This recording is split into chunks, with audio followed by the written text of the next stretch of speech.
ابو سفیان شام سے مکہ کی طرف ایک قافلے کے ساتھ سفر کر رہا تھا جس میں 500 سونے کے سکے اور ہر قسم کا سامان موجود تھا، لیکن ایک بڑا مسئلہ تھا۔ مکہ پہنچنے کے لیے اسے مدینہ کے قریب سے گزرنا تھا جہاں مسلمان اس قافلے کو لوٹنے کے لیے تیار بیٹھے تھے۔ سوچنے کی بات یہ ہے کہ آخر مسلمان اس قافلے کو کیوں لوٹنا چاہتے تھے، اور وہ بھی رمضان کے مہینے میں۔ در حقیقت جنگ بدر سے کچھ پہلے جب مسلمان مکہ سے مدینہ ہجرت کر رہے تھے تو اپنے ساتھ کچھ بھی نہیں لائے تھے سوائے اپنے کپڑوں کے جو وہ پہنے ہوئے تھے۔ مکہ والوں نے انہیں اکسانے کے لیے تمام جائیدادیں، زمینیں اور گھر تک بیچ دیے۔ یہ قافلہ مسلمانوں سے چھینی ہوئی بہت سی اشیاء لے جا رہا تھا، اس لیے مسلمان انہیں لوٹ نہیں رہے تھے بلکہ وہ اپنا حق واپس لے رہے تھے جو ان سے چھینا گیا تھا۔ ابو سفیان جو اس قافلے کا سربراہ تھا جانتا تھا کہ اگر وہ اس راستے پر چلتا رہا تو مسلمان اسے نہیں چھوڑیں گے، اس لیے اس نے اپنا راستہ بدل دیا اور مکہ کو ایک خط بھیج کر قافلے کے لیے فوری طور پر مدد طلب کی۔ جب قاصد مکہ پہنچا تو وہ کعبہ گیا، اپنے اونٹ کے کان اور ناک کاٹ دیے، اپنے کپڑے پھاڑ دیے اور زور زور سے مدد کے لیے پکارنے لگا۔ یہ ان کا ہنگامی صورتحال کی طرف اشارہ کرنے کا ایک طریقہ تھا۔ اس دوران مسلم فوج پہلے ہی قافلے کو روکنے کے لیے نکل چکی تھی۔ ابو جہل نے قاصد سے پوچھا کہ مسلمان فوج میں کتنے ہیں؟ قاصد نے جواب دیا تقریباً 313 افراد ہوں گے۔ ابو جہل نے کہا ہم 1000 آدمیوں کے ساتھ جائیں گے۔ پھر اس نے پوچھا ان کے پاس کتنے گھوڑے ہیں؟ آدمی نے جواب دیا تقریباً 2 گھوڑے ہیں۔ ابو جہل نے کہا ہم 100 گھوڑے لے کر جائیں گے۔ پھر اس نے پوچھا مسلمان فوج کے پاس کتنے اونٹ ہیں؟ آدمی نے جواب دیا تقریباً 70 اونٹ۔ ابو سفیان بولا ہم 170 اونٹ لے کر جائیں گے۔ ابو سفیان کے قافلے نے مرکزی راستہ چھوڑا اور متبادل راستے پر اپنا سفر جاری رکھا۔ اس طرح وہ مسلمان فوج سے بچتے ہوئے نکل گئے، لہٰذا لڑائی کی ضرورت نہیں تھی کیونکہ قافلہ بچ گیا تھا۔ لیکن ابو جہل نے اصرار کیا چاہے قافلہ محفوظ ہو ہم ان مسلمانوں کو نہیں چھوڑیں گے، کیونکہ ہمارے پاس ان کے ایک آدمی کے مقابلے میں 3 آدمی ہیں۔ نبی محمد صلی اللہ علیہ وآلہ وسلم نے اپنی فوج کو بدر کے پہلے کنویں کے قریب خیمہ لگانے کا حکم دیا۔ ایک صحابی نے پوچھا اللہ کے رسول کیا آپ یہ جگہ اللہ کے حکم سے منتخب کر رہے ہیں یا مشورے سے؟ نبی نے جواب دیا ہم نے یہ جگہ مشورے سے منتخب کی ہے۔ صحابی نے تجویز دی اگر ہم آگے بڑھ کر وہاں خیمے لگائیں تو ہمیں زیادہ پانی ملے گا اور دشمن کو ان کنووں پر قبضہ کرنے سے روک سکیں گے۔ نبی نے اس تجویز کو پسند کیا اور پوری فوج رات کے وقت نئی جگہ منتقل ہو گئی۔ اگلے دن جب ابو جہل کی فوج نمودار ہوئی تو وہ مسلمان کی فوج سے 3 گنا بڑی تھی۔ عتبہ جو کہ مکہ کا ایک بہت بڑا امیر تاجر تھا اپنے بھائی اور بیٹے کے ساتھ آگے بڑھا اور مسلمانوں کو لڑائی کا چیلنج دیا۔ 3 انصار ان سے لڑنے کے لیے آگے بڑھے لیکن عتبہ نے کہا یہ کون ہے؟ ہم اپنے ہی بھائیوں کو قتل کرنا چاہتے ہیں، انہی سے لڑنا چاہتے ہیں جو ہمارے آباء و اجداد کے دین سے بغاوت کر چکے ہیں۔ تب حضرت حمزہ، حضرت عبیدہ اور 24 سالہ علی رضی اللہ تعالیٰ عنہ آگے بڑھے اور لڑائی شروع ہو گئی۔ حضرت عبیدہ زخمی ہو گئے لیکن عتبہ، اس کا بھائی اور اس کا بیٹا سب مارے گئے۔ عتبہ کا بیٹا حذیفہ جو کہ مسلمان فوج میں تھا، اس نے اپنے باپ، بھائی اور چچا کو اپنی آنکھوں کے سامنے قتل ہوتے دیکھا، لیکن وہ مسلمان فوج میں ہی رہا۔ مسلمان جانتے تھے کہ ان کی فوج دشمن کے مقابلے میں بہت چھوٹی ہے، اس لیے انہوں نے دفاعی حکمت عملی اپنائی، یہ فیصلہ کرتے ہوئے کہ وہ اپنی پوزیشن نہیں چھوڑیں گے اور دشمن کے حملے کا انتظار کریں گے۔ اسی دوران ابو جہل نے مکمل حملے کا حکم دیا، یہ سوچتے ہوئے کہ کچھ ہی دیر میں وہ یہ معاملہ نمٹا کر آگے بڑھ جائیں گے، لیکن ایسا نہیں ہوا۔ آہستہ آہستہ ہر ایک مسلمان کے شہید ہونے پر 5 کافر قتل ہوتے رہے۔ کافر فوج پیچھے ہٹنے لگی۔ وہ اس بات پر حیران تھے کہ ان کی فوج مسلمانوں کی فوج کے مقابلے میں 3 گنا بڑی ہونے کے باوجود انہیں ان کی جگہ سے ٹس سے مس نہ کر سکے تھے۔ اسی دوران مسلمانوں نے اپنی صفیں دوبارہ ترتیب دیں اور تازہ فوجی میدان میں لے آئے۔ ابو جہل نے ایک اور بھرپور حملے کا حکم دیا لیکن پھر وہی ہوا اور کافر فوج پیچھے ہٹنے لگی۔ اس بار مسلمانوں نے ان پر حملہ کر دیا اور کافر فوج بدر سے فرار ہونے لگی۔ ابو جہل مارا گیا۔ مکہ میں سب لوگ فتح کی خبر کے لیے بے چین تھے کیونکہ مکہ کے قریش نے گزشتہ 60 سالوں میں کوئی بڑی شکست نہیں دیکھی تھی اور تقریباً 65 سال پہلے انہوں نے ابراہہ کی 600 گنا مضبوط فوج کو شکست دی تھی۔ اس وجہ سے پورا عرب قریش مکہ کو اپنا رہنما سمجھتا تھا، لیکن اب قریش مکہ کو صرف 313 آدمیوں نے شکست دے دی تھی۔ جب لڑائی سے فرار ہونے والے پہلے لوگ مکہ پہنچے تو کسی نے ان پر یقین نہیں کیا، یہ سوچ کر کہ ان کے ہارنے کا کوئی امکان نہیں، لیکن آہستہ آہستہ وہ یہ سمجھ گئے کہ وہ یہ جنگ ہار چکے ہیں اور پورے عرب میں اپنی عزت کھو چکے ہیں۔ ایک مشہور مغربی مورخ لکھتا ہے کہ جنگ بدر سے پہلے عرب محمد صلی اللہ علیہ وآلہ وسلم کو ایک کمزور آدمی سمجھتے تھے جسے اس کے اپنے ہی لوگوں نے نکال دیا تھا اور وہ دوسروں سے مدد مانگ رہا تھا۔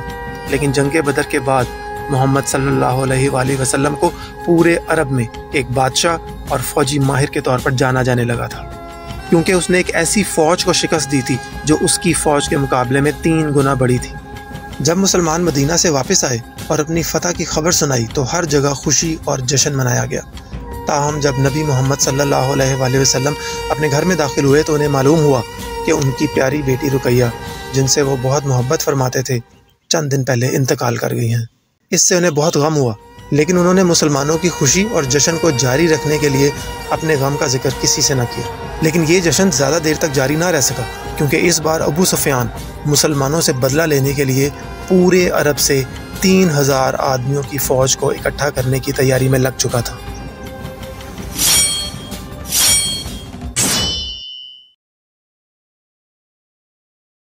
میدان بدر میں مسلمانوں کی کامیابی سے قریش کو شدید صدمہ پہنچا تھا اور وہ اپنی شکست کا بدلہ لینے کی فکر میں لگے ہوئے تھے۔ نتیجتاً انہوں نے 3000 افراد کی ایک بڑی فوج تیار کی جس کی قیادت ابو سفیان کر رہا تھا۔ ادھر جب مسلمانوں کو خبر ہوئی تو انہوں نے بھی جواباً 1000 افراد کی فوج تیار کی۔ 3 ہجری ماہ شوال میں انتقام کا یہ لاوا ابل پڑا اور مکہ کی فوج مسلمانوں پر حملہ کرنے کی غرض سے مکہ سے روانہ ہو گئی۔ ایک دفعہ پھر مسلمانوں کے لیے صورتحال پیچیدہ تھی، کیونکہ دشمن کی تعداد مسلمانوں سے 3 گنا زیادہ تھی اور اس بار مکہ کی فوج میں ایک بہادر اور ذہین جنگجو بھی شامل تھا جس کا نام خالد تھا۔ مسلمانوں کی جانب سے رسول اللہ صلی اللہ علیہ وآلہ وسلم نے تجویز پیش کی کہ مدینہ کے اندر رہ کر لڑائی کی جائے، لیکن زیادہ تر صحابہ نے اس بات پر زور دیا کہ انہیں شہر سے باہر کھلے میدان میں جنگ کرنی چاہیے۔ رسول اللہ نے اکثریت کی رائے کا احترام کیا اور مدینہ سے 1000 صحابہ کے ساتھ میدان جنگ کی طرف روانہ ہو گئے۔ رسول اللہ نے اس فوج کو 3 گروہوں میں تقسیم کیا: مہاجرین، اوس اور خزرج۔ 1000 صحابہ میں سے صرف 100 کے پاس ہی ڈھالیں، جسمانی حفاظتی لباس اور صرف 50 گھوڑے تھے۔ اس کے مقابلے میں دوسری طرف ابو سفیان مکہ سے 3000 افراد کی فوج لے کر احد کے مقام تک پہنچ چکا تھا اور مسلمانوں کا انتظار کر رہا تھا۔ اس کے بائیں جانب ابو جہل کا بیٹا اور دائیں جانب خالد بن ولید گھوڑوں کے ساتھ موجود تھا۔ جب مسلمان احد کے مقام پر پہنچے تو مسلمانوں کی فوج سے منافقین کے سردار عبداللہ بن ابی نے اعتراض کیا اور کہا کہ ہم یہ جنگ نہیں لڑیں گے، یہ تو خودکشی ہے۔ لہٰذا وہ اپنے 300 ساتھیوں کو لے کر مسلمانوں کی فوج سے الگ ہو گیا۔ یہ مسلمانوں کے لیے ایک بڑا جھٹکا تھا اور اب 3000 مشرکین کا مقابلہ کرنے کے لیے صرف 700 صحابہ باقی بچے تھے۔ رسول اللہ نے لشکر اسلام کی پشت پر ایک پہاڑی تھی جس پر 50 تیر اندازوں کو مقرر کیا تاکہ دشمن پیچھے سے حملہ نہ کر سکے، اور انہیں سختی سے حکم دیا کہ چاہے کچھ بھی ہو جائے، مسلمان جنگ ہار جائیں یا جیت جائیں، جب تک میرا پیغام نہ ملے تم میں سے کوئی بھی اپنی جگہ نہیں چھوڑے گا۔ جنگ شروع ہوتی ہے، کفار کی طرف سے ایک سپاہی آگے بڑھتا ہے اور مسلمانوں کو للکارتا ہے۔ ادھر سے حضرت علی آگے بڑھتے ہیں اور چند ہی لمحوں میں اسے ختم کر دیتے ہیں۔ پھر اس کافر سپاہی کا بھائی سامنے آیا، لیکن وہ بھی حضرت حمزہ کے ہاتھوں مارا گیا۔ اسی طرح کفار کی طرف سے سپاہی آتے رہے اور مسلمان انہیں ختم کرتے رہے۔ کچھ ہی دیر میں دونوں افواج آگے کی طرف بڑھی اور ایک دوسرے پر حملہ کر دیا۔ جنگ زوروں پر جاری تھی۔ شروع میں سخت مقابلہ ہوا، لیکن پھر مسلمانوں نے آہستہ آہستہ انہیں پیچھے دھکیلنا شروع کر دیا اور مکہ والے حوصلہ ہارنے لگے اور کچھ ہی دیر میں بدر کی طرح میدان چھوڑ کر بھاگنے لگے۔ مسلمان جنگ جیتنے کے قریب تھے۔ یہ دیکھ کر پہاڑ پر موجود تیر اندازوں کی اکثریت جنگ جیتنے کی خوشی اور مال غنیمت جمع کرنے کی غرض سے پہاڑ سے نیچے اتر آئی، اور اب صرف 9 تیر انداز پہاڑ کے اوپر حکم کے مطابق ڈٹے ہوئے تھے۔ خالد بن ولید کو اسی لمحے کا انتظار تھا۔ اس نے موقع پاتے ہی گھوڑے لے کر پہاڑ کی پچھلی جانب سے برق رفتاری سے حملہ کر دیا۔ اب مسلمانوں کی فوج اچانک 2 افواج کے درمیان پھنس گئی تھی اور اب منظر تبدیل ہو رہا تھا۔ اس حملے سے مسلمانوں میں افراتفری پھیل گئی اور کئی صحابہ شہید ہو گئے، جن میں حضرت حمزہ بھی شامل تھے، جن کو ایک وحشی نامی حبشی غلام نے شہید کیا۔ مسلمان فوج دونوں طرف سے حملہ آوروں میں پھنسی ہوئی تھی اور بہت سے صحابہ شہید ہو رہے تھے۔ منظر مکمل طور پر بدل چکا تھا۔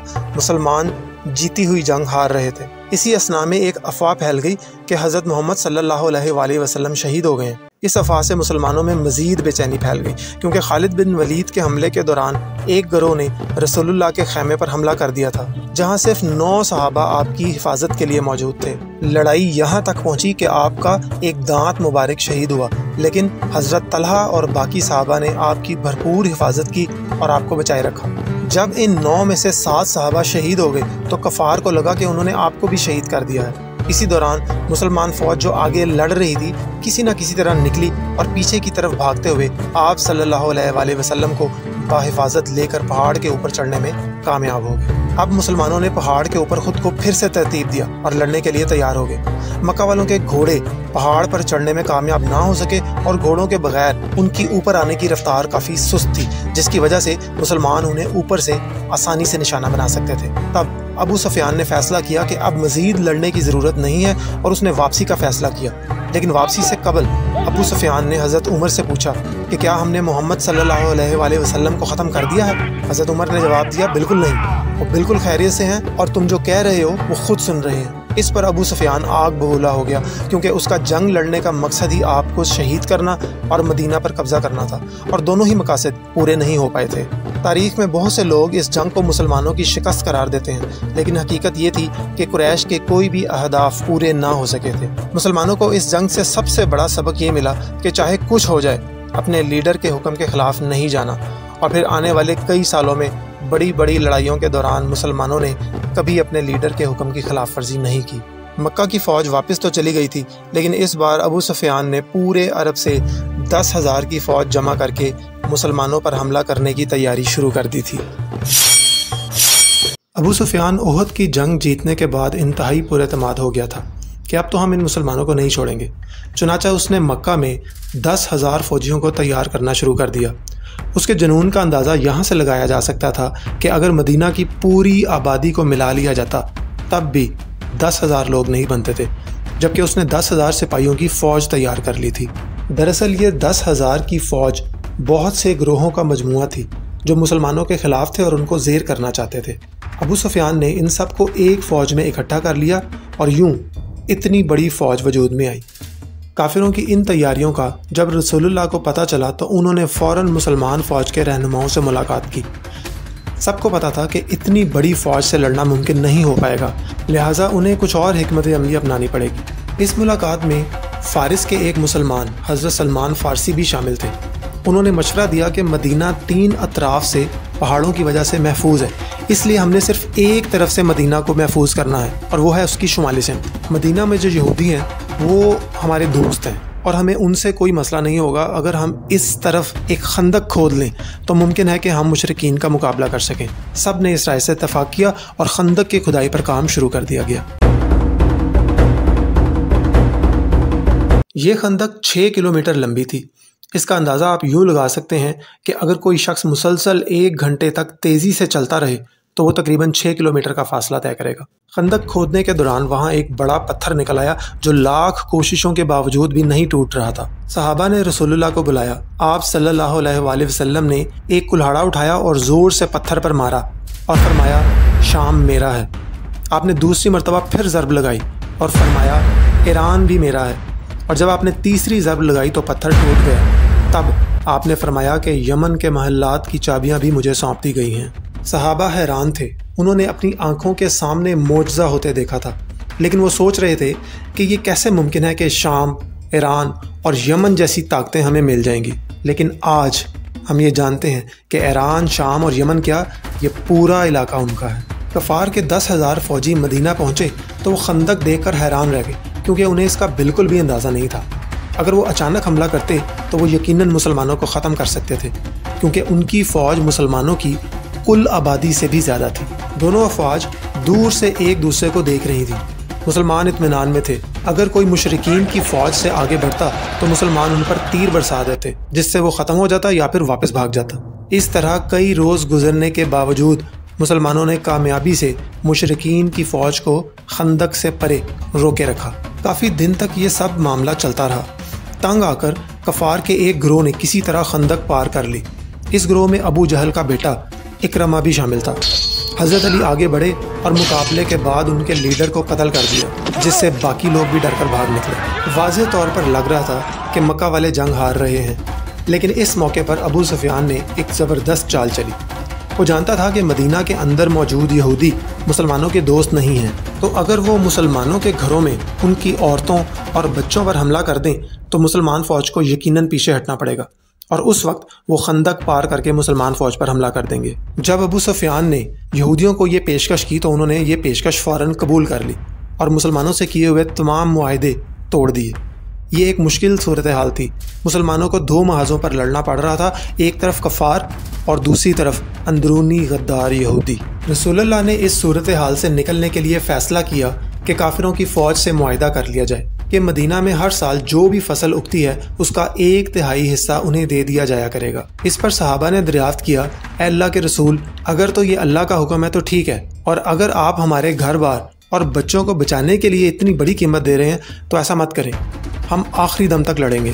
اس موقع پر حالات بہت خراب ہو چکے تھے، مسلمان حوصلہ ہارنے لگے تھے، لیکن عین اس وقت کہانی میں ایک موڑ آتا ہے اور صرف ایک شخص پوری بازی پلٹ دیتا ہے۔ کافروں کی فوج سے ایک شخص آپ صلی اللہ علیہ وآلہ وسلم کی خدمت میں حاضر ہوا اور کہا کہ میں اسلام قبول کر چکا ہوں، لیکن یہ بات کسی کو معلوم نہیں ہے، میں آپ کی مدد کرنا چاہتا ہوں، بتائیے میں آپ کے لیے کیا کر سکتا ہوں۔ رسول اللہ نے فرمایا کہ تم جو کر سکتے ہو کرو، ہم اس وقت مشکل میں ہیں۔ وہ شخص سیدھا یہودیوں کے پاس گیا اور انہیں کہا کہ مکہ والے دھوکے باز ہیں اور ان کا ساتھ مت دو، اگر ان کو اپنی جیت پر تھوڑا سا بھی شبہ ہوا تو یہ لوگ تمہیں چھوڑ کر بھاگ جائیں گے، اور اگر ایسا ہوا تو اس کے بعد مسلمان تمہیں کہیں کا نہیں چھوڑیں گے۔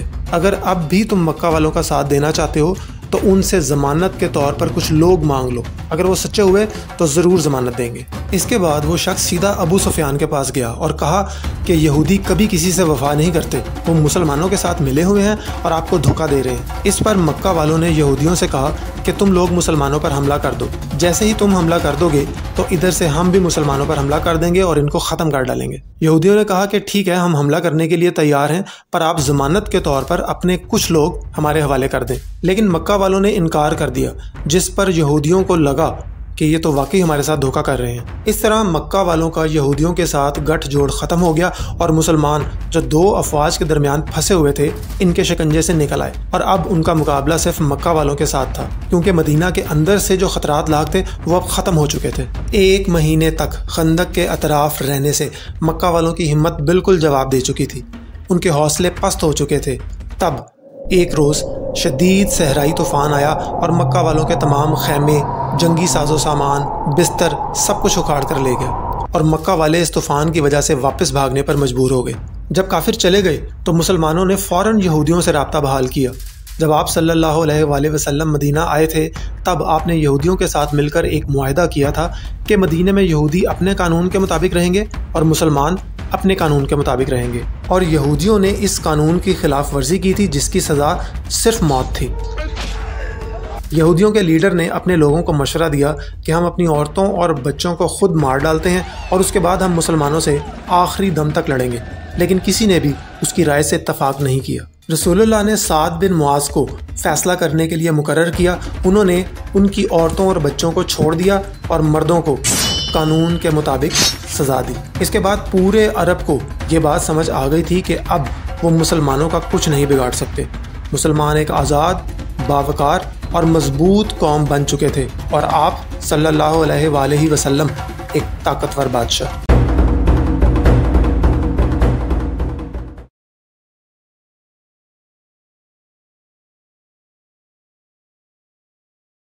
خندق کی جنگ میں عظیم فتح کے بعد ایک رات رسول اللہ کو ایک حیرت انگیز خواب آیا۔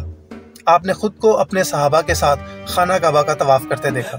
چنانچہ آپ صلی اللہ علیہ وآلہ وسلم 1500 صحابہ کے ساتھ مکہ کی طرف روانہ ہوئے، لیکن جب وہ مکہ کے قریب پہنچے تو قریش نے ان کا راستہ روک لیا۔ اس پر رسول اللہ نے اپنا سفیر مکہ بھیجا اور کہا کہ ہم یہاں صرف عمرہ کرنے کی غرض سے آئے ہیں، ہمارا کوئی اور مقصد نہیں ہے۔ سفیر جب مکہ والوں کے پاس لوٹا تو اس کی زبان پر حیرت اور عقیدت کے الفاظ تھے۔ اس نے کہا، میں نے دنیا کے بڑے بڑے بادشاہ دیکھے ہیں، روم کے قیصر، ایران کے کسریٰ اور یمن کے حکمران، مگر محمد جیسا عظیم رہنما کبھی نہیں دیکھا۔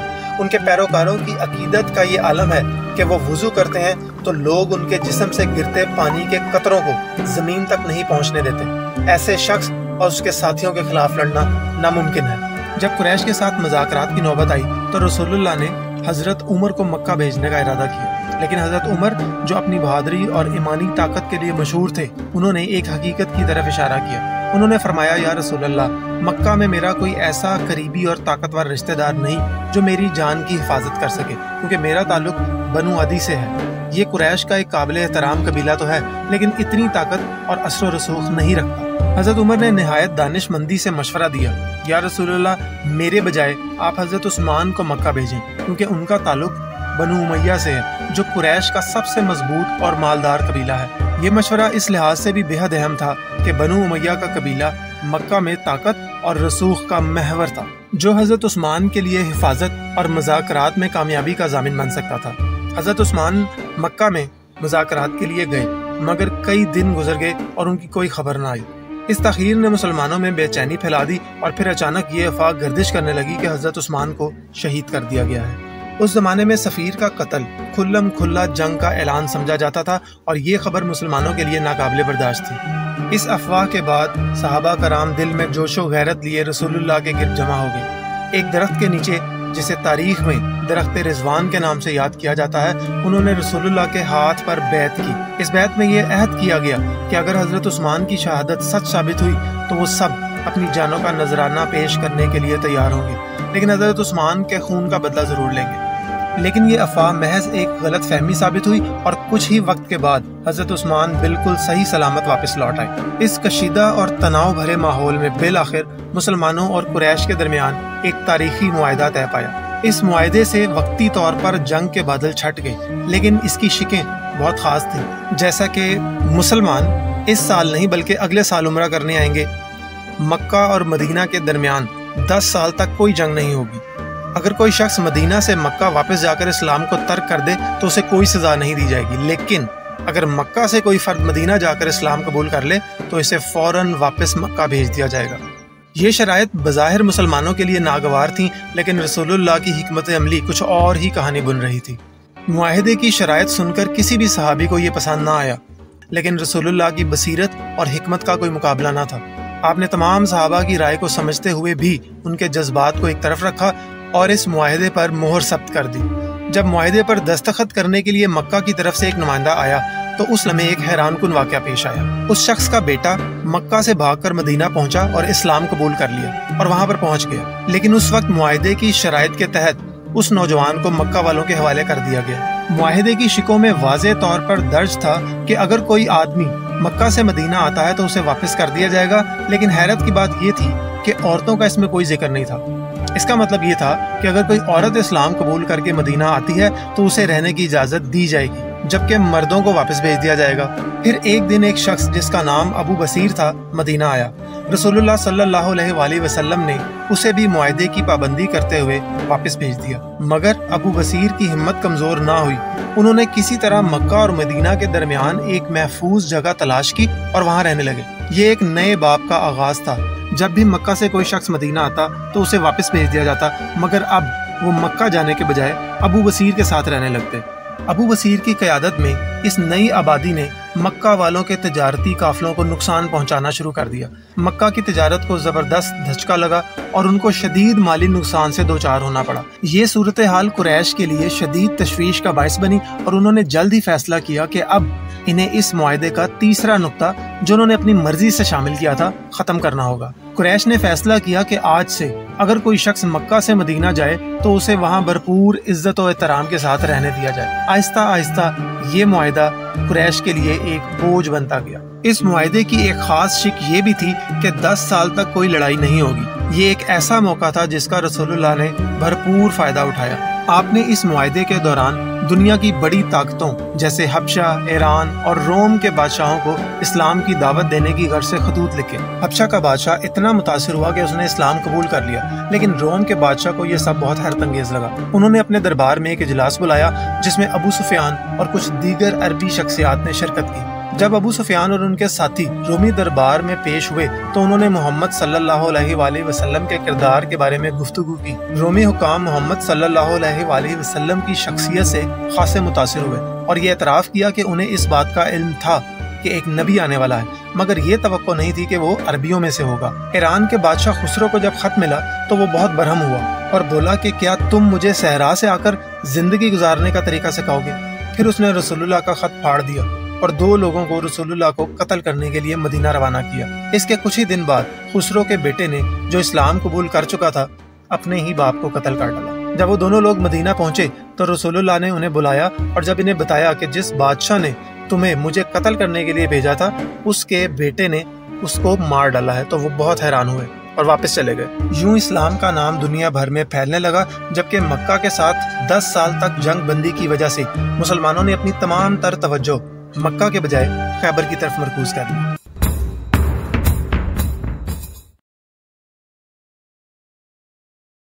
ایک قلعہ تصور کریں جو اتنا مضبوط تھا کہ ہر کوئی سمجھتا تھا کہ اسے فتح کرنا ناممکن ہے، لیکن ایک جنگ نے سب کچھ بدل دیا۔ ایک ایسی جنگ جس نے عرب میں طاقت کے توازن کو دوبارہ ترتیب دیا، ایک ایسی جنگ جس کی قیادت بے خوف مسلمانوں نے کی۔ جی ہاں، یہی ہے خیبر کی جنگ۔ سالوں کی سازشوں اور غداری کے بعد خیبر کے یہودی قبیلے یقین رکھتے تھے کہ وہ اپنے ناقابل تسخیر قلعے میں محفوظ ہیں، لیکن انہیں یہ معلوم نہیں تھا کہ مسلمانوں کے پاس ایک خفیہ منصوبہ ہے جو ان کی دنیا کو ہمیشہ کے لیے بدل دے گا۔ حدیبیہ کے معاہدے کے بعد جہاں مسلمانوں اور قریش کے درمیان 10 سال کے امن پر اتفاق ہوا، نبی کریم صلی اللہ علیہ وآلہ وسلم نے خیبر میں موجود یہودی قبائل سے درپیش خطرات کی جانب توجہ دی۔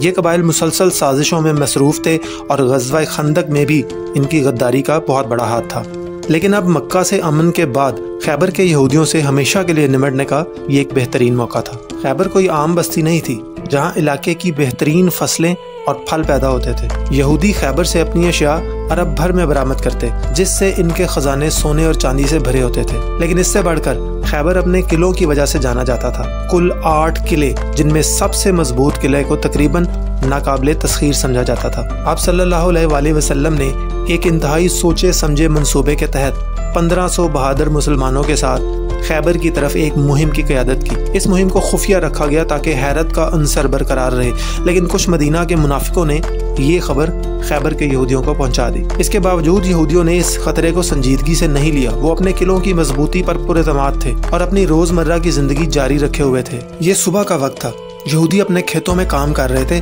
جب انہوں نے سر اٹھا کر دیکھا کہ مسلمان فوج ان کی طرف بڑھ رہی ہے۔ اچانک ان میں خوف کی لہر دوڑ گئی، وہ قلعے کی طرف دوڑتے ہوئے چیخنے لگے، محمد یہاں ہیں، محمد یہاں ہیں۔ خیبر کی فتح کا پہلا مرحلہ شروع ہو چکا تھا، مگر مسلمانوں کی پہلی کوششیں کامیاب نہ ہوئی۔ دشمن قلعے کی مضبوط دیواروں کے پیچھے چھپے ہوئے تھے اور جنگجوؤں کو کسی مناسب موقع کا انتظار تھا۔ جب مسلمانوں کو پہلی بار کامیابی نہ ملی تو رسول اللہ صلی اللہ علیہ وآلہ وسلم نے اپنے صحابہ کو ایک عظیم بشارت دی۔ آپ نے فرمایا، کل میں علم ایک ایسے شخص کے ہاتھ میں دوں گا جو اللہ اور اس کے رسول سے محبت کرتا ہے۔ لیکن جب صبح ہوئی تو رسول اللہ صلی اللہ علیہ وآلہ وسلم نے حضرت علی کو علم دیا۔ یہ ایک حیران کن لمحہ تھا۔ حضرت علی کی آنکھوں میں عزم اور یقین کی جھلک تھی۔ انہوں نے بے خوف ہو کر اعلان کیا کہ میں آخری دم تک لڑوں گا۔ اس پر آپ نے فرمایا کہ علی، تم انہیں ایمان کی دعوت دو۔ اگر تمہاری وجہ سے کوئی ایک شخص بھی اسلام قبول کر لے تو یہ ہمارے تمام اونٹوں سے بہتر اور قیمتی ہے۔ حضرت علی کی قیادت میں مسلمانوں نے قلعے پر حملے کا ارادہ کیا۔ اس جنگ میں نہ صرف بہادری کا امتحان تھا بلکہ امن اور عزم کا بھی۔ پہلے قلعے میں حضرت علی کا مد مقابل مرہب تھا، جو اپنی طاقت اور جنگی مہارت کی وجہ سے پورے عرب میں مشہور تھا۔ مرہب کا نام سنتے ہی لوگ خوف زدہ ہو جایا کرتے تھے، لیکن حضرت علی نے بے خوفی سے اس کا سامنا کیا۔ دونوں جانب سے تلواریں چل رہی تھیں، لیکن حضرت علی نے چند ہی لمحوں میں مرہب کو شکست دے دی اور مسلمانوں میں خوشی اور جذبہ دوبارہ زندہ ہو گیا۔ یہودیوں نے اپنی تمام طاقت کے ساتھ قلعے کی حفاظت کی، مگر 3 دن شدید لڑائی کے باوجود انہیں آخر کار قلعہ چھوڑنا پڑا۔ پہلا قلعہ فتح کرنے کے بعد مسلمانوں نے دوسرے قلعے کا رخ کیا۔ یہودی اپنی طاقت کے باوجود مسلمانوں کے عزم اور اتحاد کا مقابلہ نہ کر سکے اور 3 دن تک لڑائی کے بعد یہ قلعہ خالی کر کے پیچھے ہٹ گئے۔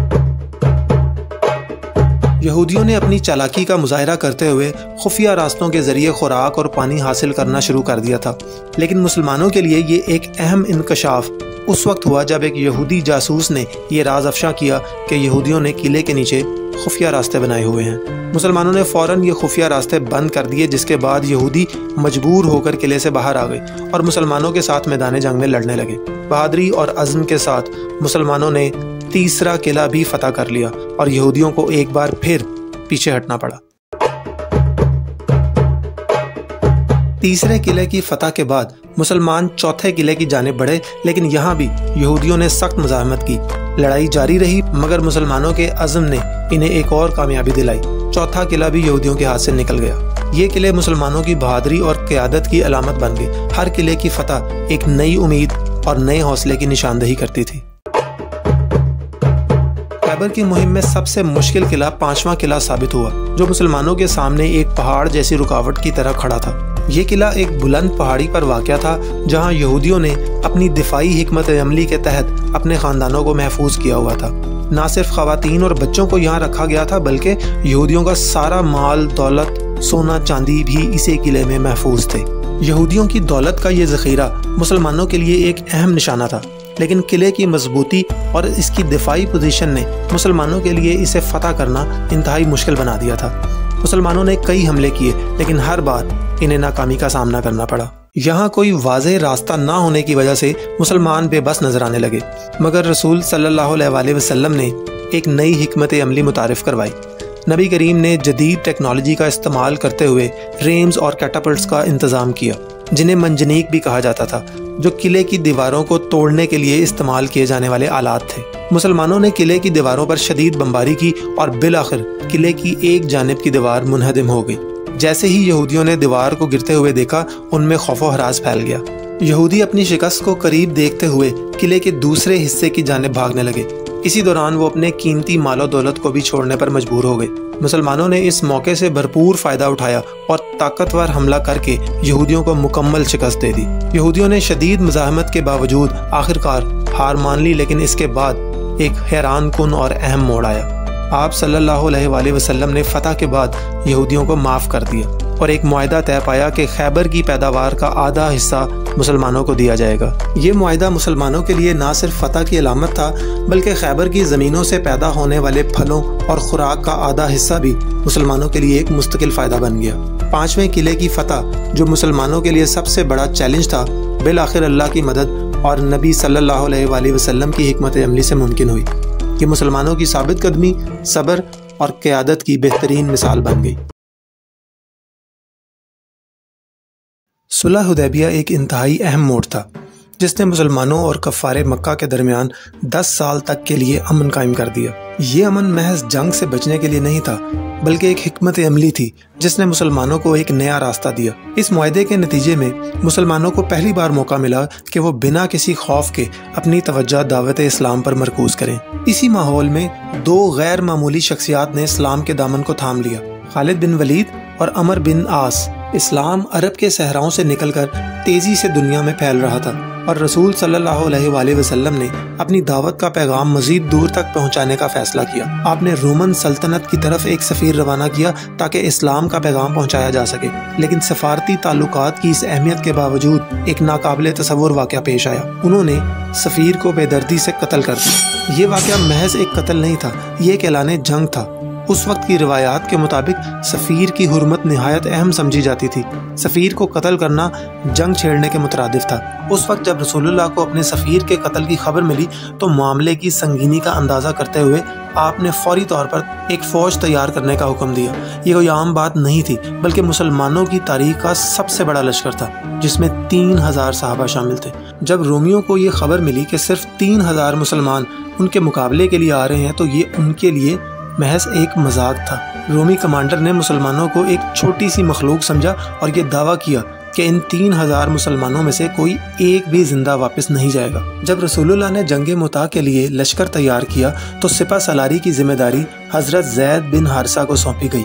رسول اللہ نے فوج کو ہدایت دی کہ اگر زید بن حارثہ شہید ہو جائیں تو حضرت جعفر بن ابی طالب قیادت سنبھالیں گے، اور اگر حضرت جعفر بھی شہید ہو جائیں تو لشکر کی قیادت حضرت عبداللہ بن رواحہ کریں گے، جن کی شجاعت اور حکمت مشہور تھی۔ حالات اس وقت سخت ہو گئے جب حضرت زید بن حارثہ کو راستے میں معلوم ہوا کہ رومی افواج 2 لاکھ کے لشکر کے ساتھ آگے بڑھ رہی ہیں۔ ہر ایک کے دل میں ایک ہی سوال تھا، کیا 3000 مجاہدین 2 لاکھ کے لشکر کا مقابلہ کر سکتے ہیں؟ مگر اس موقع پر حضرت عبداللہ بن رواحہ نے غیر معمولی حوصلہ دکھایا اور کہا، ہم یا تو فتح یاب ہوں گے یا شہید، جنگ سے پیچھے ہٹنے کا کوئی جواز نہیں ہے۔ ان کی بات نے مسلمانوں کے دلوں میں جوش اور ولولہ بھر دیا، کیونکہ انہیں یقین تھا کہ کامیابی صرف اللہ کی مدد سے ہی ممکن ہے، چاہے تعداد کتنی ہی کم کیوں نہ ہو۔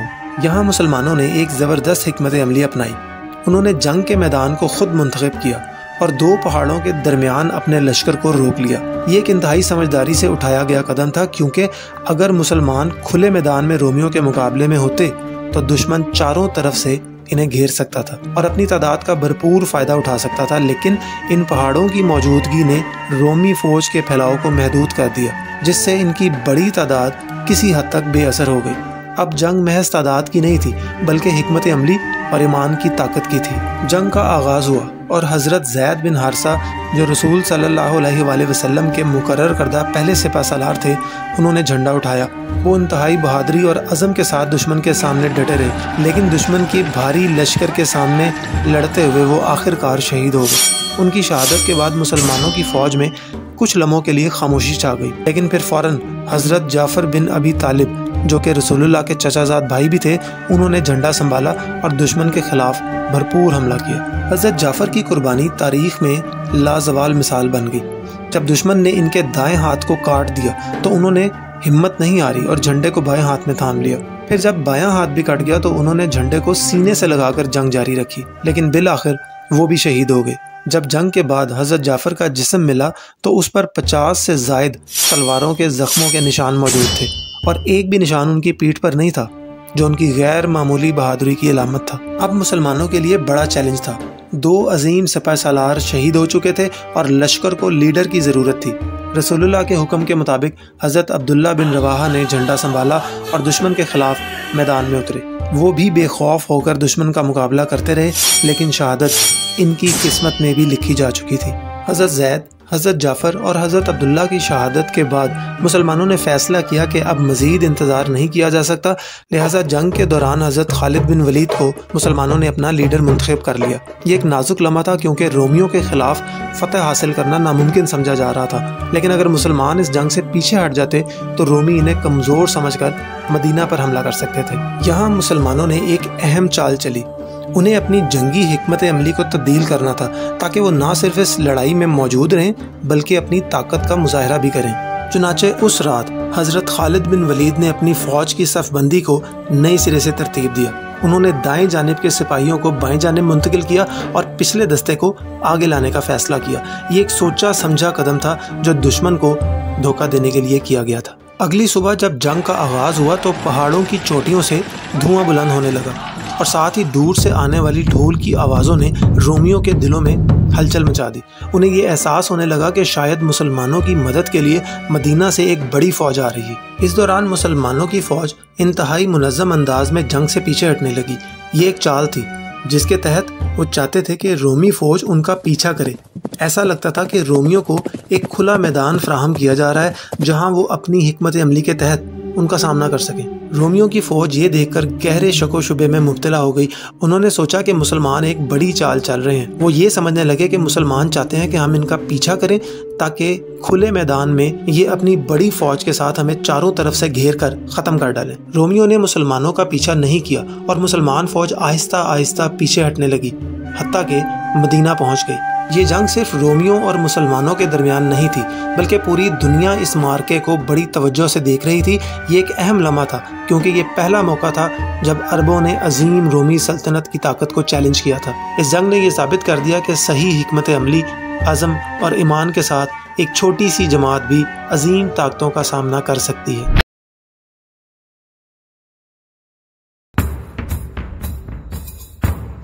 ہجرت کے 9ویں سال مکہ کی فتح کے بعد پورے عرب میں نبی کریم صلی اللہ علیہ وآلہ وسلم کی رسالت کا چرچا تھا، اور عرب کے مختلف قبائل تیزی سے اسلام قبول کرنے لگے تھے۔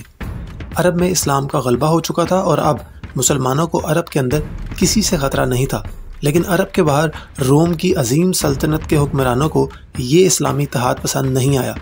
انہیں خطرہ محسوس ہوا کہ اگر عرب ایک طاقت بن گیا تو ان کی سلطنت کو نقصان پہنچ سکتا ہے۔ چنانچہ یہ افواہیں گردش کرنے لگیں کہ روم کا لشکر مسلمانوں پر حملہ کرنے کی تیاری کر رہا ہے۔ کوئی کہتا ہے کہ لشکر 40,000 کا ہے تو کوئی کہتا ہے کہ 1,00,000 کی تعداد میں لشکر ہے۔ ان خبروں سے مسلمانوں میں بھی بے چینی پھیل گئی۔ اس پر نبی کریم صلی اللہ علیہ وآلہ وسلم نے مسلمانوں کو مخاطب کر کے اعلان کیا کہ روم کی طاقت کے مقابلے کے لیے تیاری کی جائے۔ آپ نے اعلان کیا کہ اس جنگ میں حصہ لینا ہر مسلمان پر فرض ہے، اور جو پیچھے رہے گا اسے منافقین میں شمار کیا جائے گا۔ یہ اعلان غیر معمولی تھا کیونکہ اس سے پہلے نبی کریم نے کبھی جنگ سے پہلے اپنے نشانے کو ظاہر نہیں کیا تھا، لیکن اس دفعہ آپ نے سب کو بتا دیا تھا کہ جنگ روم کی سلطنت کے خلاف ہے۔ روم اس وقت دنیا کی سب سے بڑی اور ناقابل شکست طاقت سمجھی جاتی تھی۔ کئی مسلمانوں کو خدشہ تھا کہ شاید اتنی بڑی سلطنت کے خلاف عرب کا یہ اتحاد قائم نہ رہ سکے۔ منافقین اس بات کو بڑھا چڑھا کر پیش کرتے اور لوگوں کو ڈرانے کی کوشش کرتے، لیکن صحابہ کرام نے بغیر کسی خوف کے مدینہ کا رخ کیا۔ لشکر کی تیاری ایک بہت بڑا چیلنج تھا۔ تبوک کا سفر نہایت مشکل اور لمبا تھا، جبکہ گرمی کا موسم شدت پر تھا اور عرب میں قحط بھی پھیلا ہوا تھا۔ نبی کریم صلی اللہ علیہ وآلہ وسلم نے سب مسلمانوں سے چندہ دینے کی اپیل کی تاکہ لشکر کی ضروریات پوری کی جا سکیں۔ صحابہ کرام نے اپنی استطاعت کے مطابق اس لشکر میں حصہ ڈالا۔ حضرت عمر رضی اللہ تعالیٰ عنہ نے اپنی دولت کا آدھا حصہ دیا، جبکہ حضرت ابو بکر صدیق نے اپنی تمام دولت اس لشکر کے لیے عطیہ کر دی۔ حضرت عثمان نے بھی بھرپور حصہ ڈالا، انہوں نے 900 اونٹ، 100 گھوڑے اور 1000 دینار عطیہ کیے۔ حضرت عبد الرحمن بن عوف رضی اللہ تعالیٰ عنہ اور دیگر صحابہ نے بھی بڑھ چڑھ کر حصہ ڈالا۔ ایک غریب صحابی نے محنت کر کے چند کھجوریں کمائی اور وہ بھی عطیہ کر دی۔ اس طرح اسلامی لشکر میں 30,000 مسلمان شامل ہو گئے، جو اس وقت عرب کی تاریخ کا سب سے بڑا لشکر تھا۔ جب لشکر مدینہ سے روانہ ہوا تو ہر اونٹ پر 18 افراد باری باری سواری کر رہے تھے۔ راستے میں پانی اور خوراک کی کمی شدت اختیار کر گئی، جس کی وجہ سے کچھ اونٹوں کو قربانی کے طور پر ذبح کر دیا گیا۔ حضرت ابو ذر غفاری رضی اللہ تعالیٰ عنہ کا اونٹ بھی کمزوری کی وجہ سے پیچھے رہ گیا، تو انہوں نے اسے چھوڑ کر پیدل سفر جاری رکھا۔ لشکر راستے میں سمود کے علاقے سے گزرا، جہاں قدیم عمارتیں پہاڑوں کے اندر بنی ہوئی تھیں۔ ان عمارتوں کو دیکھ کر مسلمانوں کا ایمان مزید پختہ ہوا، لیکن نبی کریم نے انہیں اس علاقے کے پانی کو استعمال کرنے سے منع کیا۔ تقریباً 15 دن کے طویل سفر کے بعد اسلامی لشکر تبوک پہنچا۔ تبوک روم کی عیسائی ریاست کے دل میں تھا، یعنی مسلمان اپنے علاقے کو چھوڑ کر دشمن کے مرکز میں پہنچ چکے تھے، لیکن حیرت کی بات یہ تھی کہ روم کا کوئی لشکر ان کے مقابلے کے لیے موجود نہیں تھا۔ مسلمانوں نے تبوک میں اپنی صفیں بنائیں اور روم کے لشکر کا انتظار کیا، لیکن کوئی بھی لڑائی کے لیے نہ آیا۔ بعض روایات کے مطابق روم کا لشکر مسلمانوں کے بڑے لشکر سے خوفزدہ ہو کر پیچھے ہٹ گیا تھا، جبکہ کچھ علماء کا خیال ہے کہ اصل میں کوئی لشکر نہیں تھا اور یہ سب افواہیں تھیں۔ اس واقعے کے بعد عرب میں یہ خبر پھیل گئی کہ مسلمان دنیا کی سب سے بڑی طاقت روم کی حدود تک پہنچ چکے ہیں اور رومی مسلمانوں کے خوف سے میدان چھوڑ گئے ہیں۔ اس جنگ کے بغیر بھی مسلمانوں کو بڑی کامیابی ملی۔ تبوک کے ارد گرد کے علاقے جو پہلے روم کے ماتحت تھے، انہوں نے جزیہ ادا کرنے اور اسلامی سلطنت کے تحت آنے کا فیصلہ کر لیا۔ مسلمانوں کو مال غنیمت کے طور پر بہت سے گھوڑے، اونٹ اور سونا حاصل ہوا۔ تبوک کے اس عظیم مارکے کے بعد دنیا نے مسلمانوں کو ایک عالمی طاقت کے طور پر دیکھنا شروع کر دیا۔ اسلامی سلطنت کے حدود روم اور فارس کی سلطنتوں سے جا ملے اور دنیا نے مسلمانوں کو سپر پاور کے طور پر تسلیم کرنا شروع کر دیا۔ تقریباً 20 دن تبوک میں گزارنے کے بعد نبی کریم صلی اللہ علیہ وآلہ وسلم اپنے لشکر کے ساتھ مدینہ واپس آئے، جہاں ان کا شاندار استقبال کیا گیا۔ اس کامیابی نے مسلمانوں کو نئے ولولے سے بھر دیا اور پورے عرب میں اسلام پھیلنے لگا۔ مدینہ واپسی کے بعد نبی کریم صلی اللہ علیہ وآلہ وسلم کا مشن دنیا میں تقریباً مکمل ہو چکا تھا۔ تبوک کی یہ جنگ نبی کریم کی آخری جنگ تھی اور اس کے کچھ ہی سال بعد آپ صلی اللہ علیہ وآلہ وسلم اس دنیا سے رحلت فرما گئے۔ فتح مکہ کے چند ہفتوں کے بعد اہل اسلام نے ایک اور عظیم جنگ کا سامنا کیا، جو جنگ حنین کے نام سے مشہور ہوئی۔ یہ وہ واقعہ تھا جو حضرت محمد صلی اللہ علیہ وآلہ وسلم اور ان کے ساتھیوں کے لیے ایک بڑا امتحان ثابت ہوا۔ حنین کا علاقہ طائف اور مکہ کے درمیان میں تھا اور یہاں حوازن اور ثقیف قبیلے آباد تھے، جو اسلام اور مسلمانوں کے ساتھ ایک قابل ذکر مخالفت رکھتے تھے۔ فتح مکہ کے بعد حوازن اور ثقیف قبائل کو یہ خوف پیدا ہو گیا کہ اگر انہوں نے مسلمانوں کا مقابلہ نہ کیا تو اسلام ان پر بھی غلبہ پا سکتا ہے۔ ان کا سردار ملک بن عون نصری تھا، جو کہ ایک جذباتی اور جنگجو شخص تھا۔ اس نے اپنے قبیلے کے لوگوں کو سمجھایا کہ اسلام کا زور بڑھ رہا ہے اور اگر وہ اپنے آپ کو بچانا چاہتے ہیں تو مسلمانوں کا مقابلہ کرنا ہوگا۔ ملک بن عوف نے اپنی فوج کو ان کے خاندان اور ساری قبیلے کی عورتوں اور بچوں کے ساتھ جنگ میں لے جانے کا حکم دیا، تاکہ فوج کے دل میں ہمت اور جذبہ قائم رہے۔ اس کا خیال تھا کہ جب فوج اپنے گھر والوں کو اپنے ساتھ دیکھے گی تو وہ پوری شدت کے ساتھ لڑیں گے اور پیچھے نہیں ہٹیں گے۔ حضرت محمد صلی اللہ علیہ وآلہ وسلم کو حوازن اور ثقیف کی جنگ کی تیاریوں کا علم ہوا تو آپ صلی اللہ علیہ وآلہ وسلم نے بھی اپنے صحابہ ساتھیوں سے مشورہ کیا۔ آپ نے مسلمانوں کا لشکر تیار کیا جو تقریباً 12,000 کا تھا۔ اس میں وہ 10,000 فوج بھی شامل تھی جو فتح مکہ میں حصہ لے چکی تھی، اور مکہ کے وہ مسلمان بھی جو ابھی اسلام میں نئے داخل ہوئے تھے۔ یہ ایک عظیم الشان فوج تھی، لیکن جو لوگ ابھی اسلام میں نئے داخل ہوئے تھے ان کے دلوں میں ایمان کا استحکام پوری طرح مضبوط نہیں تھا۔ راستے میں کچھ مسلمانوں نے رسول اللہ صلی اللہ علیہ وآلہ وسلم سے درخواست کی کہ ہمیں بھی ایسا ہی درخت چاہیے جیسا کہ کفار کے پاس ہے، جو بہت بڑا ہو اور جس کے نیچے بہت چھاؤں ہو۔ آپ تو اللہ کے نبی ہیں اور آپ کچھ بھی کر سکتے ہیں۔ اس پر رسول اللہ نے فرمایا کہ تم بھی مجھ سے وہی درخواست کر رہے ہو جیسا بنی اسرائیل نے حضرت موسیٰ سے کی تھی۔ بعض نئے مسلمان اپنی تعداد پر غرور کرنے لگے اور کہنے لگے کہ ہم تو 12,000 ہیں، ہمیں جیتنے میں کوئی مشکل نہیں ہوگی۔ لیکن رسول اللہ کو یہ خدشہ تھا کہ یہ لوگ اللہ پر بھروسہ کرنے کے بجائے اپنی طاقت پر اعتماد کر رہے ہیں۔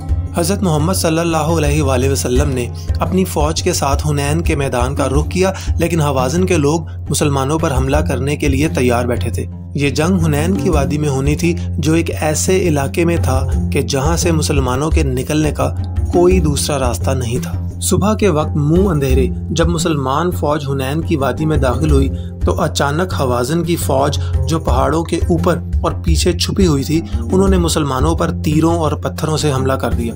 پہلا حملہ اتنا زبردست اور اچانک تھا کہ مسلمانوں کے نئے سپاہی گھبرا گئے اور میدان سے پیچھے ہٹنے لگے۔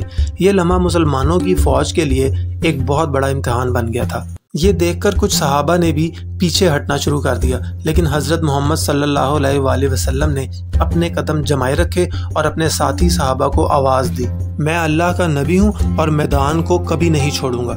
حضرت عباس رضی اللہ تعالیٰ عنہ نے اپنی بلند آواز میں صحابہ کو پکارا، اے اصحاب صفا، اے انصار، اے وہ لوگ جو بیت رضوان میں تھے، حضرت محمد صلی اللہ علیہ وآلہ وسلم کے پاس واپس آؤ۔ حضرت عباس رضی اللہ تعالیٰ عنہ کی پکار اور حضرت محمد صلی اللہ علیہ وآلہ وسلم کا حوصلہ دیکھ کر حضرت علی، حضرت ابو بکر، حضرت عمر اور حضرت سعد بن ابی وقاص جیسے مضبوط ایمان والے صحابہ دوبارہ خود کو سنبھالنے لگے۔ انہوں نے اپنے دل میں جذبہ اور استحکام کو مزید مضبوط کیا اور پھر سے حوازن کے فوجیوں پر حملہ کر دیا۔ دھیرے دھیرے مسلمان فوج نے اپنے قدم جمائے اور اپنے خوف پر قابو پا لیا۔ تھوڑی دیر بعد مسلمان میدان جنگ میں واپس آنے لگے اور جنگ میں مسلمانوں کی پوزیشن دوبارہ مضبوط ہونے لگی۔ جلد ہی 12,000 مسلمان دوبارہ جنگ میں شریک ہوئے اور دشمنوں پر ٹوٹ پڑے۔ اس بار طائف والے بھاگنے لگے اور مسلمانوں نے ان کا پیچھا کیا۔ حوازن کے لوگ جو پہلے چھپ کر حملہ کر رہے تھے اب ان کے قدم ڈگمگا گئے تھے اور وہ میدان چھوڑ کر بھاگنے لگے تھے۔ یہ دیکھ کر مسلمانوں کے دلوں میں اللہ کا شکر اور حوصلہ بڑھ گیا اور انہوں نے اپنے دشمنوں کو مات دینے میں کوئی کسر نہ چھوڑی۔ مسلمانوں کو اس جنگ سے بہت فائدہ ہوا۔ 6,000 قیدی، 24,000 اونٹ، سونا چاندی وغیرہ ہاتھ آیا۔ مسلمان فوج دشمن کا پیچھا کرتے کرتے طائف کے قلعے کے پاس پہنچ گئی، لیکن طائف والوں نے پہلے ہی 1 سال کا راشن اندر جمع کر رکھا تھا اور انہوں نے خود کو قلعے کے اندر بند کر لیا۔ مسلمانوں کی بہت کوشش کے باوجود بھی یہ قلعہ فتح نہیں ہو سکا۔ ایک دن رسول اللہ صلی اللہ علیہ وآلہ وسلم نے اعلان کیا کہ طائف میں جتنے بھی غلام ہیں اگر وہ ان لوگوں کو چھوڑ کر مسلمانوں کے ساتھ شامل ہو جائیں تو ہم انہیں آزاد کر دیں گے، جس کی وجہ سے بہت سے غلام طائف سے مسلمانوں کی طرف آنے لگے۔ حضرت محمد صلی اللہ علیہ وآلہ وسلم نے جنگ سے حاصل ہونے والے مال کو انصاف کے ساتھ تقسیم کیا اور نئے مسلمانوں کو بھی اس میں سے حصہ دیا، جس پر انصار کو حیرانی ہوئی۔ انہوں نے محسوس کیا کہ شاید رسول اللہ صلی اللہ علیہ وآلہ وسلم مکہ والوں کو ترجیح دے رہے ہیں۔ اس پر آپ نے انصار کو اکٹھا کیا اور ان کو پیار اور شفقت سے سمجھایا۔ آپ نے ان کو ایمان کا مقام سمجھایا اور انہیں یاد دلایا کہ یہ دنیا کا مال صرف ایک امتحان ہے۔ رسول اللہ صلی اللہ علیہ وآلہ وسلم نے کہا کہ کیا یہ بہتر نہیں کہ لوگ اپنے ساتھ دنیا کا مال لے جائیں اور تم اپنے ساتھ اللہ کے رسول کو لے جاؤ۔ مدینہ واپس پہنچنے پر کچھ انصار کو خدشہ تھا کہ کہیں رسول اللہ مکہ کو دارالحکومت نہ بنا لیں اور ہمیشہ کے لیے مدینہ کو چھوڑ نہ دیں۔ آپ نے انصار کے لیے دعا کی، اے اللہ مدینے والوں کو، ان کی اولاد کو اور ان کی نسلوں پر رحمت نازل فرما۔ یہ سن کر مدینہ کے لوگ خوش ہو گئے۔ اگر مدینہ کے لوگ مال و دولت کو اہمیت دیتے اور رسول اللہ مکہ میں ہی ٹھہر جاتے تو آج دنیا کے مسلمان صرف مکہ کی ہی زیارت کرتے، لیکن اللہ کے رسول نے مدینہ کو اپنا دارالحکومت بنایا، جس کی برکت سے آج بھی مدینہ کی معیشت مستحکم ہے اور وہاں امن اور سکون ہے۔ رسول اللہ صلی اللہ علیہ وآلہ وسلم کی دعا کی برکت سے مدینہ کے لوگوں کی نسلوں پر اللہ کی رحمت کا سلسلہ جاری رہے گا۔ جنگ کے بعد جب حالات سنبھلے تو حوازن قبیلے کا ایک وفد حضرت محمد کے پاس آیا اور انہوں نے اپنے قبیلے کے قیدیوں اور مال کے بارے میں التجا کی۔ حضرت محمد صلی اللہ علیہ وآلہ وسلم نے اپنی رحمت اور انصاف کا مظاہرہ کرتے ہوئے ان کے قیدیوں کو رہا کر دیا اور انہیں اپنا مال بھی واپس کر دیا۔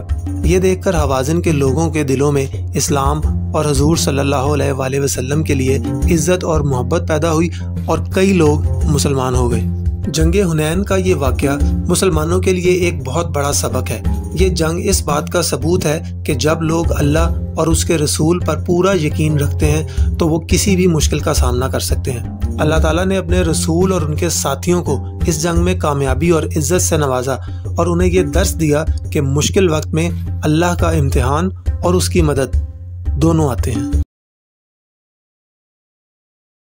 اسلامی تاریخ میں جنگ یمامہ کا شمار ان عظیم ترین جنگوں میں ہوتا ہے جنہوں نے دین اسلام کی بنیادوں کو مزید مضبوط اور محفوظ کیا۔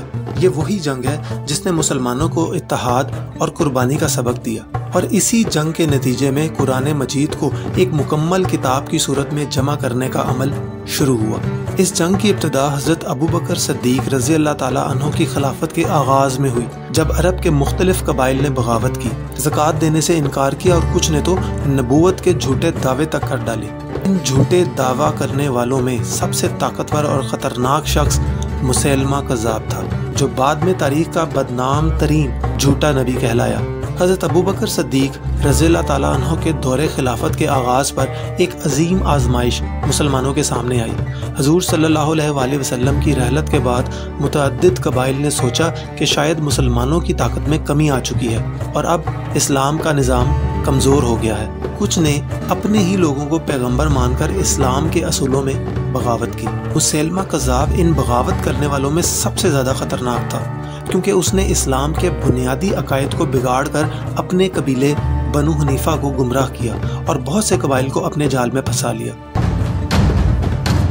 مسیلمہ کذاب کا تعلق نجد سے تھا، جو آج کے سعودی عرب کا مشرقی علاقہ ہے۔ اس کا خاندان بنو حنیفہ قبیلے سے تعلق رکھتا تھا، جو نہ صرف طاقتور بلکہ عرب کے بڑے اور بااثر قبائل میں شمار ہوتا تھا۔ موجودہ سعودی عرب کے حکمرانوں کا تعلق بھی اسی قبیلے سے ہے، جس سے ہمیں اس بات کا اندازہ ہوتا ہے کہ بنو حنیفہ کتنی اہمیت کا حامل تھا۔ مسیلمہ نے اپنی ابتدائی تعلیم شام کے شہر دمشق سے حاصل کی، جہاں اس نے رومی سلطنت کے علماء اور اسکالرز سے تعلیم پائی۔ وہ علم و فراست میں اس قدر مہارت رکھتا تھا کہ جب وہ واپس اپنے قبیلے میں آیا تو اس کے قبیلے نے اسے اپنے سرداروں میں شامل کر لیا۔ یہ وہ وقت تھا جب رسول صلی اللہ علیہ وآلہ وسلم مدینہ میں اسلامی ریاست کا قیام کر چکے تھے۔ عرب کے کئی بڑے قبائل آہستہ آہستہ اسلام قبول کر رہے تھے۔ حضور صلی اللہ علیہ وآلہ وسلم کی دعوت سے متاثر ہو کر بنو حنیفہ کے کچھ لوگ بھی اسلام کی طرف مائل ہونے لگے تھے۔ اس صورتحال کو دیکھ کر مسیلمہ نے اپنے 2 قبائل کے سرداروں کو اپنے ہمراہ لیا اور مدینہ جانے کا ارادہ کیا، تاکہ وہاں جا کر آپ صلی اللہ علیہ وآلہ وسلم سے ملے اور اپنے قبیلے کو اسلام میں داخل کرنے کی بات کرے۔ لیکن مدینہ پہنچ کر مسیلمہ نے ایک انوکھی اور عجیب شرط پیش کی۔ اس نے کہا کہ وہ اسلام تو قبول کر لے گا، مگر اس شرط پر کہ رسول صلی اللہ علیہ وآلہ وسلم اسے اپنی جانشینی کا وعدہ دیں۔ رسول صلی اللہ علیہ وآلہ وسلم نے اسے واضح الفاظ میں رد کر دیا اور کہا کہ اگر تم مجھ سے یہ چھوٹی سی کھجور کی ٹہنی بھی مانگو گے تو میں تمہیں نہیں دوں گا، یعنی تمہیں خلیفہ بنانے کا کوئی سوال پیدا ہی نہیں ہوتا۔ مسیلمہ جب مدینہ سے واپس اپنے قبیلے آیا تو اس نے لوگوں کے سامنے یہ جھوٹا دعویٰ کر دیا کہ محمد صلی اللہ علیہ وآلہ وسلم نے اسے نبوت میں شریک کر لیا ہے۔ اس نے کہا کہ اللہ نے اسے اور محمد صلی اللہ علیہ وآلہ وسلم دونوں کو رسول بنا کر بھیجا ہے۔ یہ دعویٰ سن کر قبیلے کے بعض افراد خوش ہوئے، مگر بعض شکوک و شبہات میں مبتلا ہو گئے۔ مسلمانوں نے اس فتنہ کی تحقیق کے لیے ایک آدمی کو بنو حنیفہ کے پاس بھیجا، لیکن مسیلمہ نے اس شخص کو بھی دھوکہ دینے پر مجبور کیا۔ جس نے قبیلے کے سامنے یہ جھوٹ بول دیا کہ واقعی مسیلمہ اللہ کا رسول ہے۔ اس طرح مسیلمہ نے اپنے قبیلے کو مکمل طور پر گمراہ کر دیا اور عرب میں ایک بڑے فتنے کو ہوا دی۔ اپنے جھوٹے دعوی نبوت کے بعد مسیلمہ نے اسلام کے کئی اہم اصولوں میں رد و بدل کی۔ اس نے شراب کو حلال قرار دیا، فحاشی کو جائز قرار دیا، 5 کے بجائے 3 نمازیں مقرر کی، رمضان کے روزے ختم کر دیے اور بغیر گواہوں کے نکاح کو جائز قرار دیا۔ اس طرح کے اقدامات کے ذریعے مسیلمہ نے اپنے پیروکاروں کو خوش کرنے کی کوشش کی اور دین میں ایسے بڑے بگاڑ پیدا کیے جن کا اسلام میں سرے سے کوئی تصور ہی نہیں تھا۔ یہ جھوٹا اور آسان مذہب بہت سے لوگوں کو اپنی طرف کھینچنے لگا اور مسیلمہ کا فتنہ پھیلتا چلا گیا۔ لوگ اس کی طرف کھنچے چلے جا رہے تھے کیونکہ مسیلمہ نے اسلام کے برعکس دین کو آسان بنا دیا تھا۔ ان رعایتوں کی بنا پر عرب کے لوگ جو اسلام کے سخت اصولوں سے گھبراتے تھے مسیلمہ کی طرف مائل ہونے لگے۔ یہاں یہ سوال پیدا ہوتا ہے کہ رسول صلی اللہ علیہ وآلہ وسلم نے تو اسلام کو پھیلانے میں سخت جدوجہد کی تھی، پھر مسیلمہ کیسے اتنی آسانی سے لوگوں کو اپنی طرف کھینچنے میں کامیاب ہوا؟ اصل بات یہ ہے کہ حضور صلی اللہ علیہ وآلہ وسلم نے کبھی اصولوں پر سمجھوتا نہیں کیا تھا۔ مکہ کے سرداروں نے آپ کو یہ پیشکش کی تھی کہ اگر آپ ان کے خداؤں کو مان لیں تو وہ بھی آپ کے خدا کو ماننے کے لیے تیار ہو جائیں گے اور آپ کو اپنا بادشاہ بنا دیں گے، لیکن رسول صلی اللہ علیہ وآلہ وسلم نے فرمایا تھا کہ اگر میرے ایک ہاتھ پر سورج اور دوسرے پر چاند رکھ دو تب بھی میں حق سے پیچھے نہیں ہٹوں گا۔ مسیلمہ نے اس کے برعکس ہر قبیلے کے رسوم و رواج اور دیوی دیوتاؤں کو قبول کرنا شروع کر دیا۔ اس نے لوگوں کو خوش کرنے کے لیے ان کی تمام روایات اور غیر اسلامی رسوم کو اپنے نئے مذہب میں شامل کر لیا۔ نتیجتاً قبائل مسیلمہ کو آسانی سے اپنا رہنما اور نبی ماننے لگے اور یوں اس کا فتنہ تیزی سے پھیلتا گیا۔ بڑھتی ہوئی طاقت کے غرور میں ایک دن مسیلمہ نے آپ صلی اللہ علیہ وآلہ وسلم کو خط لکھا اور خط کے عنوان میں لکھا مسیلمہ اللہ کے رسول کی طرف سے، محمد اللہ کے رسول کی طرف۔ ہم دونوں اس کام میں شریک ہیں، آدھی دنیا آپ کی اور آدھی میری۔ اس گستاخی اور دعوی نبوت پر مبنی خط کو دیکھ کر رسول صلی اللہ علیہ وآلہ وسلم نے جواب میں اسے مسیلمہ کذاب یعنی جھوٹا کہا اور فرمایا یہ دنیا نہ میری ہے نہ تمہاری بلکہ یہ تو اللہ کی ہے اور وہ جسے چاہتا ہے اسے دیتا ہے۔ رسول صلی اللہ علیہ وآلہ وسلم کی حیات میں مسیلمہ کو کبھی بغاوت کی ہمت نہیں ہوئی تھی، لیکن جیسے ہی آپ صلی اللہ علیہ وآلہ وسلم کا وصال ہوا تو مسیلمہ نے حضرت ابو بکر کی خلافت کو للکارا اور بغاوت کا اعلان کر دیا۔ حضرت ابو بکر رضی اللہ تعالیٰ عنہ نے اس خطرناک فتنے کو دبانے کا فیصلہ کیا اور مسلمانوں کی 11 فوجیں تشکیل دی جن میں سے ایک فوج کو مسیلمہ کی طرف روانہ کیا گیا۔ تاہم حضرت اکرمہ رضی اللہ تعالیٰ عنہ کی قیادت میں جانے والی فوج کو یہ ہدایت دی گئی کہ مسیلمہ کی فوج کو روکیں لیکن حملہ نہ کریں، مگر حضرت اکرمہ رضی اللہ تعالیٰ عنہ نے اس ہدایت کی خلاف ورزی کرتے ہوئے حملہ کیا اور شکست کھا گئے۔ حضرت ابو بکر رضی اللہ تعالیٰ عنہ نے دوبارہ ایک اور فوج کو بھیجا لیکن انہوں نے بھی مسیلمہ کی فوج پر حملہ کر دیا اور پھر سے شکست کا سامنا ہوا۔ 2 مرتبہ شکست کے بعد حضرت ابو بکر رضی اللہ تعالیٰ عنہ نے حضرت خالد بن ولید کو حکم دیا کہ وہ اپنی مکمل فوج کے ساتھ مسیلمہ کے فتنے کو ہمیشہ کے لیے ختم کرنے یمامہ جائیں۔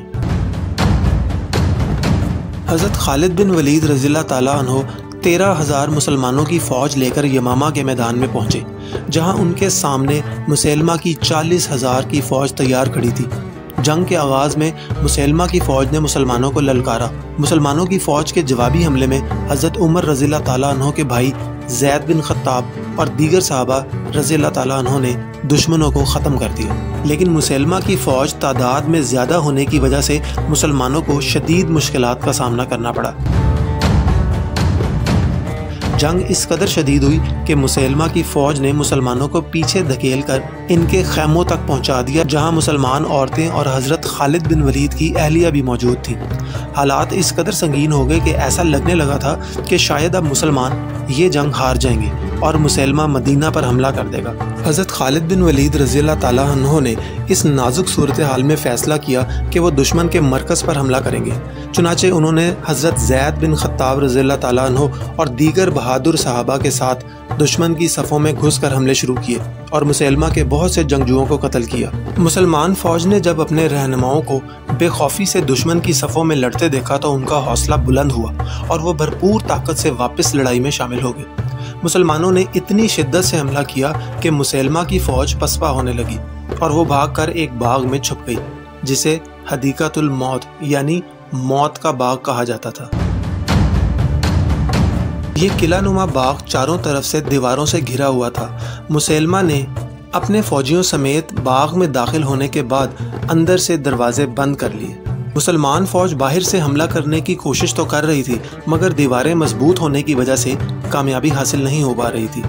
یہاں مسلمان مجاہدین کو ایک غیر معمولی چیلنج کا سامنا تھا۔ اس نازک صورتحال میں حضرت برا بن مالک رضی اللہ تعالیٰ عنہ جو اپنی جرأت و شجاعت کے لیے مشہور تھے، انہوں نے ایک حیران کن پیشکش کی۔ انہوں نے کہا کہ اگر انہیں دیوار کے پار پھینک دیا جائے تو وہ قلعے کے دروازے کھول کر مسلمانوں کو اندر آنے کا راستہ فراہم کریں گے۔ یہ پیشکش سنتے ہی حضرت خالد بن ولید رضی اللہ تعالیٰ عنہ اور دیگر صحابہ نے انہیں اس عمل سے منع کیا کیونکہ یہ واضح طور پر اپنی جان کی قربانی دینے کے مترادف تھا، لیکن حضرت برا بن مالک کے مسلسل اصرار پر بالآخر انہیں دیوار کی دوسری طرف پھینک دیا گیا۔ دیوار کی دوسری طرف پہنچتے ہی حضرت برا بن مالک نے دشمن کے کئی جنگجوؤں کو شہید کیا اور اپنی جان کی پرواہ کیے بغیر دروازہ کھولنے میں کامیاب ہو گئے۔ ان کی اس بہادری نے مسلمانوں کے لیے فتح کا دروازہ کھول دیا اور یوں مجاہدین تیزی سے اندر داخل ہو کر مسیلمہ کی فوج کو کچلنے لگے۔ جب مسیلمہ نے اپنی فوج کو منتشر ہوتے اور بے بسی سے لڑتے دیکھا تو اس نے خود کو بچانے کے لیے جنگ سے بھاگنے کی کوشش کی۔ مسلمانوں کی فوج میں ایک صحابی حضرت وحشی رضی اللہ تعالیٰ عنہ بھی شامل تھے جو ایک خاص مقصد سے اس جنگ میں شریک ہوئے تھے۔ حضرت وحشی رضی اللہ تعالیٰ عنہ وہی شخص تھے جنہوں نے سالوں پہلے جنگ احد میں حضرت حمزہ رضی اللہ تعالیٰ عنہ کو شہید کیا تھا۔ رسول صلی اللہ علیہ وآلہ وسلم نے حضرت وحشی کو فتح مکہ کے بعد معاف تو کر دیا تھا مگر ان سے کہا تھا کہ وہ کبھی ان کے سامنے نہ آئے۔ اب حضرت وحشی اپنے اس ماضی کی ندامت کو مٹانے اور کفارہ ادا کرنے کے لیے میدان میں آئے تھے۔ جب انہوں نے مسیلمہ کو جنگ سے بھاگتے دیکھا تو انہوں نے اپنا مشہور نیزہ سنبھالا اور اسے پوری قوت سے مسیلمہ کی طرف پھینکا۔ یہ وہی نیزہ تھا جس سے حضرت حمزہ کو شہید کیا گیا تھا اور اب اسی نیزے سے مسیلمہ کی زندگی کا خاتمہ ہوا تھا۔ مسیلمہ کی موت کے ساتھ ہی اس کا فتنہ ہمیشہ کے لیے ختم ہو گیا اور یمامہ میں مسلمانوں کو عظیم فتح نصیب ہوئی۔ مسیلمہ کے انجام کے بعد نجد کا یہ سارا علاقہ دوبارہ مسلمانوں کے زیر اثر آ گیا۔ حضرت ابوبکر رضی اللہ تعالیٰ عنہ کی بھیجی ہوئی دیگر فوجیں بھی عرب کے مختلف حصوں میں باغیوں کو کچلتی چلی گئیں اور آہستہ آہستہ پورے عرب میں امن و امان قائم ہو گیا۔ یہ فتنہ ختم ہونے کے بعد پورے عرب کو یہ پیغام ملا کہ رسول صلی اللہ علیہ وآلہ وسلم کے بعد اسلام کی طاقت ختم نہیں ہوئی تھی بلکہ مسلمان پہلے سے بھی زیادہ مضبوط اور منظم ہیں۔ حضرت ابوبکر رضی اللہ تعالیٰ عنہ ایک بار پھر پورے عرب کے خلیفہ بن گئے تھے اور اسلام کو مزید استحکام مل گیا تھا۔ مدینہ میں جب مسلمانوں کو جنگ یمامہ میں فتح کی خبر ملی تو ان کی خوشی کا کوئی ٹھکانہ نہ رہا، لیکن حضرت عمر رضی اللہ تعالیٰ عنہ نے اس فتح کے ساتھ ایک اور سنگین حقیقت کو بھی محسوس کیا۔ انہوں نے دیکھا کہ اس جنگ میں 700 سے زائد صحابہ ایسے شہید ہوئے تھے جو حافظ قرآن تھے۔ یہ امر ان کے لیے فکر کا باعث تھا کیونکہ اس وقت قرآن مختلف حصوں میں مختلف لوگوں کے پاس تحریر تھا اور مکمل کتابی صورت میں موجود نہیں تھا۔ حضرت عمر رضی اللہ تعالیٰ عنہ نے حضرت ابوبکر رضی اللہ تعالیٰ عنہ کو قائل کیا کہ قرآن کو صحیح ترتیب کے ساتھ یکجا کیا جائے تاکہ اگر مزید حفاظ شہید ہو جائیں تو قرآن محفوظ رہے اور امت کسی بھی فرقہ بندی یا اختلاف سے بچی رہے۔ پہلے حضرت ابوبکر رضی اللہ تعالیٰ عنہ کو اس کام کے حوالے سے تردد ہوا، لیکن حضرت عمر رضی اللہ تعالیٰ عنہ کی حکمت اور عزم سے متاثر ہو کر بالآخر انہوں نے حضرت زید بن ثابت رضی اللہ تعالیٰ عنہ کو اس کام کی ذمہ داری سونپی۔ حضرت زید بن ثابت رضی اللہ تعالیٰ عنہ نے انتہائی محنت اور احتیاط کے ساتھ قرآن کو ایک کتابی شکل میں مرتب کیا۔ جنگ یمامہ اسلامی تاریخ کا ایک ایسا فیصلہ کن معرکہ تھا جس نے نہ صرف ایک بڑے فتنے کو ہمیشہ کے لیے ختم کر دیا بلکہ اس کے نتیجے میں قرآن کی حفاظت کا ایک ایسا عمل شروع ہوا جسے رہتی دنیا تک قرآن مجید محفوظ ہو گیا۔ یہ معرکہ ہمیں ایمان، اخلاص اور دین کے لیے قربانی کا عظیم سبق دیتا ہے۔ حضرت برا بن مالک اور حضرت واشی رضی اللہ تعالیٰ عنہ جیسے صحابہ کی بے مثال بہادری، حضرت ابو بکر اور حضرت عمر رضی اللہ تعالیٰ عنہ کا عزم اور حضرت زید بن ثابت کی محنت نے اسلامی تاریخ میں ایک یادگار باب رقم کیا۔ یہ فتح ہمیں یہ پیغام دیتی ہے کہ چاہے کتنے ہی چیلنجز آئیں، اگر مسلمان اللہ پر توکل اور دین کی خاطر قربانی کے جذبے سے سرشار ہوں تو کوئی بھی فتنہ ان کے عزم کو شکست نہیں دے سکتا۔ اس جنگ کے بعد اسلام کو ایک نئی طاقت اور استحکام ملا اور قرآن کو ہمیشہ کے لیے محفوظ کر دیا گیا، جس سے رہتی دنیا تک مسلمان رہنمائی حاصل کرتے رہیں گے۔ سبسکرائب